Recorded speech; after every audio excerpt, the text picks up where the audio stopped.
match down, Mike. And? Yeah. That is. Put those in. Go on.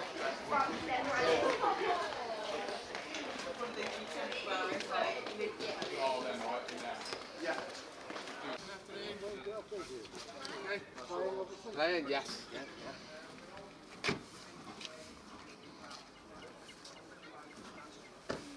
You okay? Down the corridor, second door on the right. Yeah. Thank you. Good morning, everyone. Oh, he is. There he is. He's all right to sign.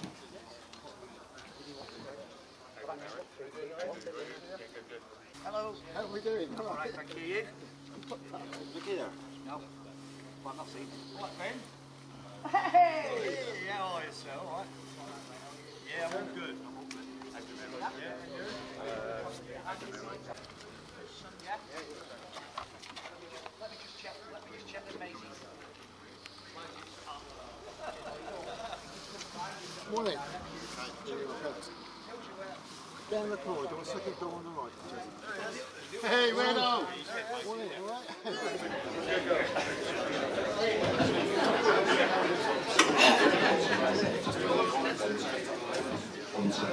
Right, let's start the Q&A if we could. Just before we start it, first of all, thank you on behalf of Melksham Town Football Club for supporting today's event, and obviously to the Manchester United boys, Russell and all the team for coming down to play us for the third time. It is greatly appreciated, and it certainly earns some great revenue, not just for the football club, but our chosen charities, Teenage Cancer Trust and Wheelchair Air Ambulance.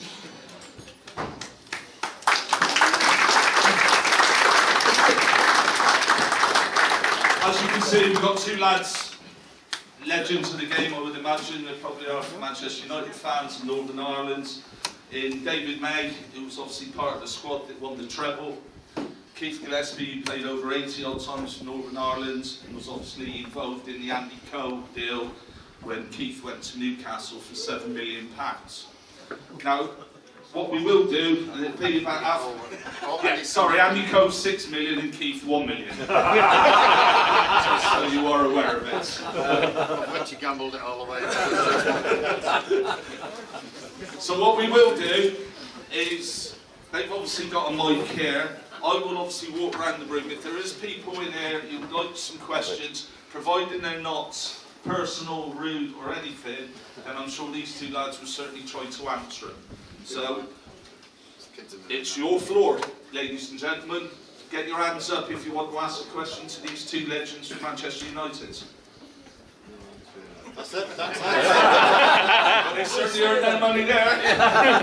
I'll start it off then. Keith, who was the best manager that you played under? Yeah, most people probably think I would say Sir Alex Ferguson, but it was probably Kevin Keegan. His man management was just second to none. So much enthusiasm, training was absolutely first class. You can see how much passion he had.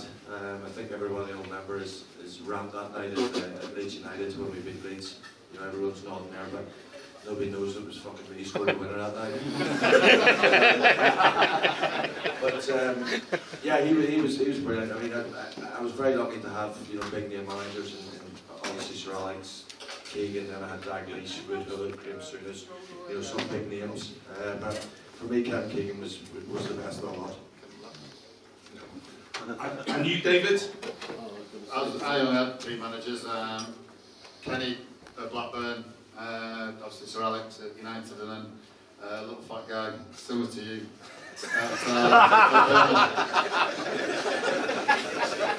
But obviously everyone will mention Sir Alex. He was a different class the way he managed teams, and managed to produce 4 or 5 squads over the 26 years he was there, and to be so successful was incredible. A lot of people blame Sir Alex being there for so long because of Lee Martin, but I think he'd been there anyway. But Snoz likes to think that it was him that saved the manager's career winning the FA Cup, but he did. I've got one more question then. I certainly hope people here will certainly ask 1 or 2 questions to him. question obviously for both of you. Who was the best player that you played with? Where'd you start? Giggsy, Bex, Keeney, Eric, Scholesy, Rude, to name a few. But for me, it was always Eric. He always had something special up his sleeve, whether he's 2 foot in the lad in the crowd or he's chipping Perez at Sunderland when I think Mickey played in that game. It'll be 5 now. He was a special player, and he really was a great lad. Loved a night out. He'd have loved to come to Melksham to be in the Parsons Nose last night. I loved that. It was a fantastic night. But Eric loved it big. You know, lads would order the drinks, and it'd be like bits of lager and Guinness and cider, and Eric would probably have a little glass of champagne at the end of the bar. But he loved it. He loved the night out. He loved our mentality, the way we were. And he was just a top lad. Really, really well. Yeah, I mean, I played with those boys as well that Maisie's mentioned, but probably not as long, obviously, as what Maisie did. So, you know, when Newcastle played people like Peter Beardsley, Alan Shearer, Les Ferdinand, David Ginola, you know, some unbelievable players. You know, I think we're very fortunate in terms of being professional footballers, being able to name players like that. You know, we're just fortunate people who have to play football, love the job that we did. So yeah, just those players I mentioned. Have we got any now in the room? Here we go. We've got a question there. What time did you get in last night? Earlier than fucking good.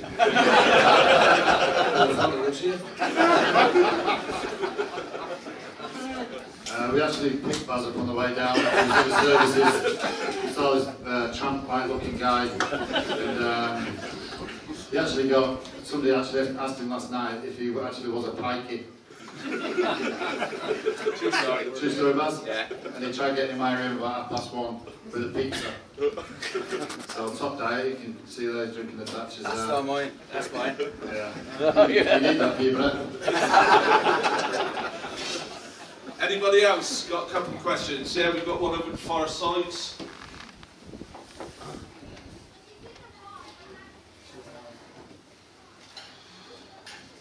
A question for both of you. Who was the best player you ever played against?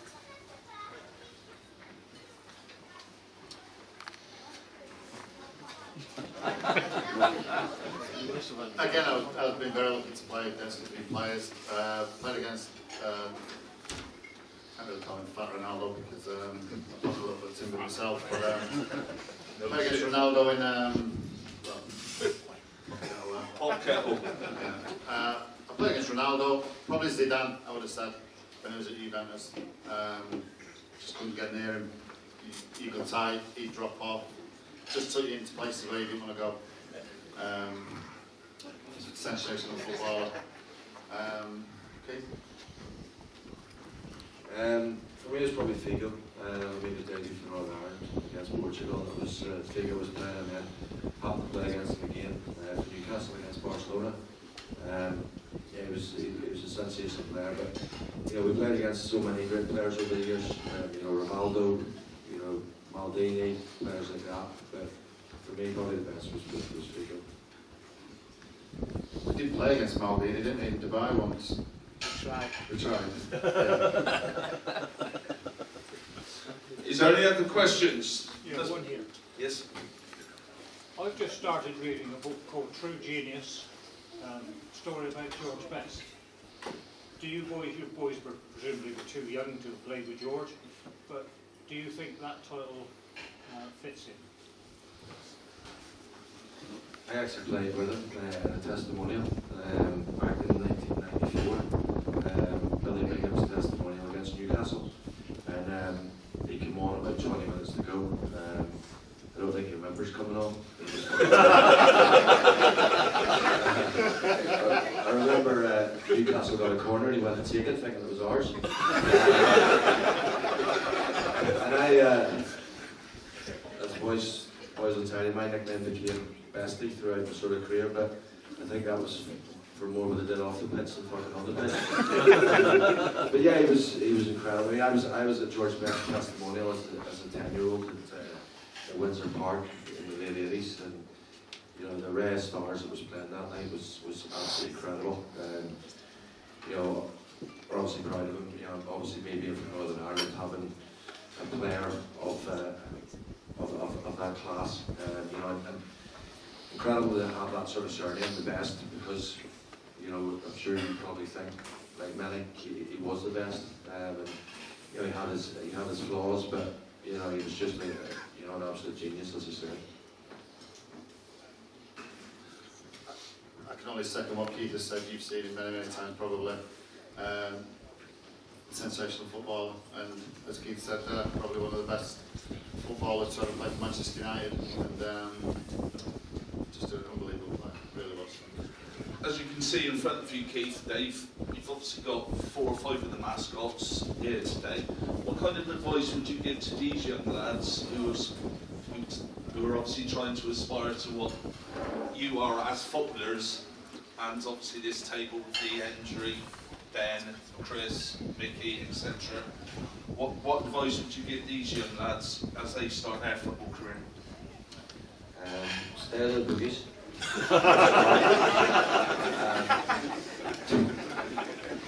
I mean, you're still very young, so I mean, at the minute you just got to enjoy it. Just listen to what you're being told, enjoy playing, and hopefully, you know, as you get a little bit older, it gets a bit more competitive. You know, you might get picked up like a lot of lads were. We're very fortunate to play football. I'm sure you want to do that as well. So, as I say, just listen, have discipline, something I didn't have. But, you know, it's just, that's all you've got to do. Yeah, same thing. Concentrate on your schoolwork as well. You know, that's important. If you don't make a footballer, the percentages of actually becoming a footballer, 0.01 or something like that. But yeah, as Keith said, stay out of the bookies, don't get married, stay away from girls, don't drink, and you've got a great chance of becoming a footballer. But the main thing is to enjoy it. Enjoy it, as Keith said there. You've got to enjoy your football, whether it's you know, playing in the park with your mates or playing for your local team. You've got to enjoy it. You've got to, you know, practice and practice and practice.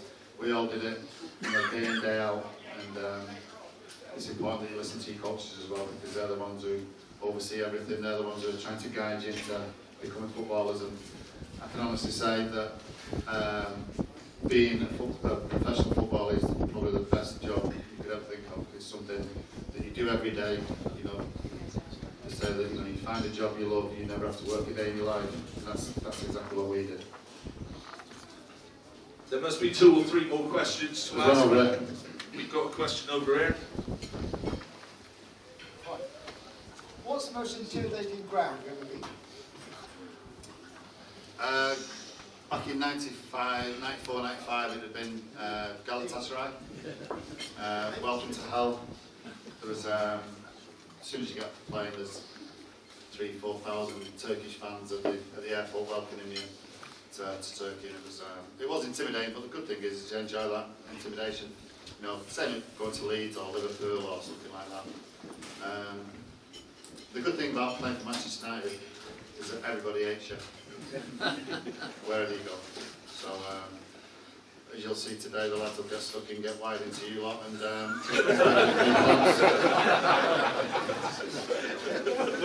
Keith's the same, Galatasaray as well. Keith's exactly the same. Is there a couple more questions? Yeah, one over here.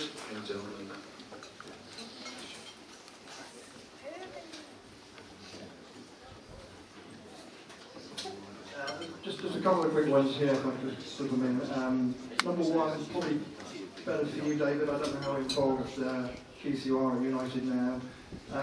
Maybe a name or two in the academy at the moment coming through. And the other one, where the hell's Savage when you need him? And best centre half, David again. No sitting on the bench. Probably Breaker.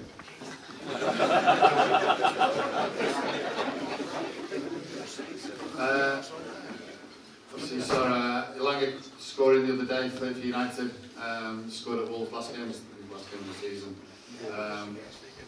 I honestly think that you look at his movement, absolute blistering pace, absolutely sensational footballer, and I think given a little bit of time in the first team, he'll come on ever so well. Best centre half played with Baz a couple of years ago. I've been spoiled really. I played alongside Rio, obviously Wes today, Pally Brucey, but I'd say Ronnie Olsen, the Iceman. He was a great player, really was. Played midfield as well, and so quick, read the game really, really well. When you played for United, he's probably surrounded by the best players anyway. So, but I go alongside Ronnie. Well, we're looking for 2 more questions, and that will be it. We've got one here, a young lad with his United shirt on. Who was the best goalkeeper you've ever played with or against? Yeah. It's got to be Big Pete, hasn't it? The Mad Muller. He was a great goalkeeper. Even in training, you just couldn't. Well, I obviously got a few shots past him, but the rest of the lot struggled. I actually chipped him on my first day of training back in '94, and he absolutely went ballistic and leveled the ball at me because we was only supposed to be really warming him up. Ben had a great little story warming up at Southampton. Ben used to go out before the warm up and for the warming the keepers up. And Ben's smashing balls at Big Pete, crosses and all sorts of little angles and stuff like that, working his angles. And by this time, then the United fans have come into the stadium and started giving Big Pete the welcome and stuff like that. And Ben's got his head down, leathering this ball, and as Big Pete acknowledged the fans, Ben smashed this ball and it's gone straight into his kicker. Which obviously didn't go down well. He's got the biggest view anyway. But yeah, but Big Pete was sensational. Yeah, I mean, I did play with Peter O'Connor, but I think he was probably the best goalkeeper the Premiership seen. Probably the best after that I played with would have been Shea Gibbon at Newcastle. Great goalkeeper. Was a good friend of mine, lived in the same village, so we socialised together. So, but going back to Smigel, I remember we played against the first team at the Cliff one day, and I remember Scalzi chipping Peter Smigel about 35 yards into the top corner. And Big Pete just turned around and went, "Don't you ever do that again, you little ginger bastard." I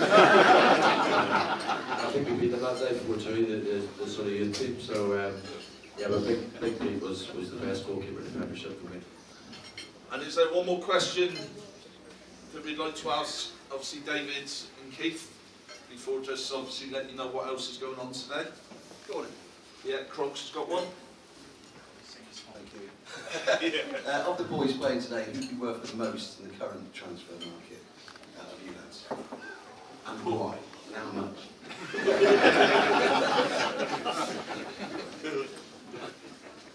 I think none of us.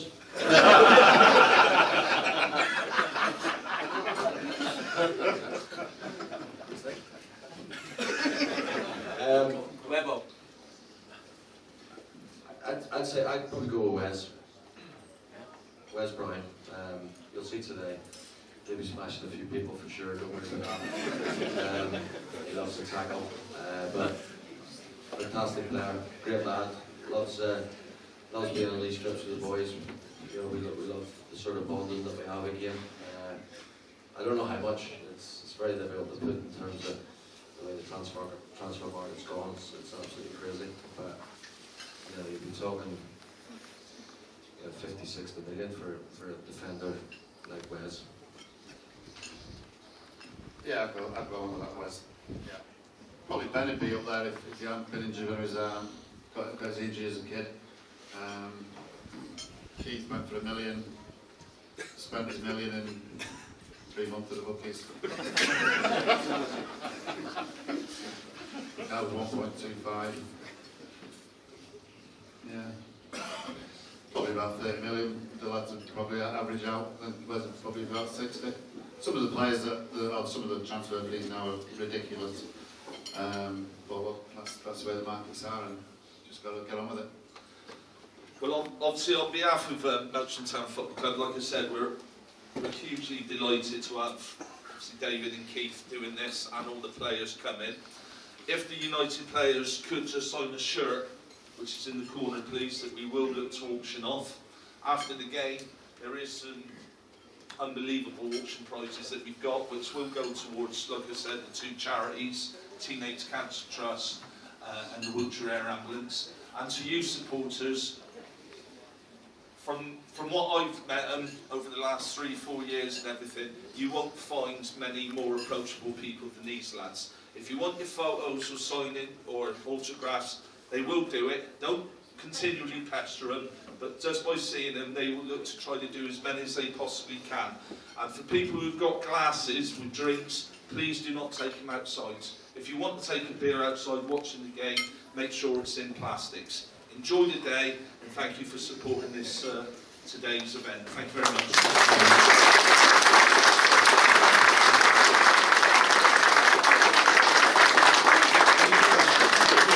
Can I just say, on behalf of all the lads as well, can I just say,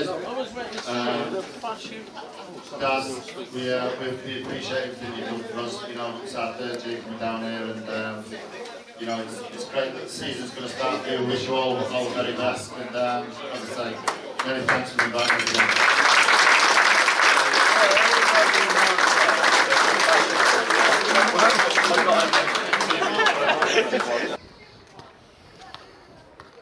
I'd just like obviously to thank Manchester United legends, Russell Beersmore, David May, Wes Brown, etc., for coming down today. It's fantastic. It's 3 years now they've been here. But to all our supporters, our veteran players, our sponsors, for making it such a great day and what's going to be really enjoyable. We've sold well over 1,200-1,300 tickets, and we're obviously looking forward to making it a memorable day, and we will be having more of these going forward.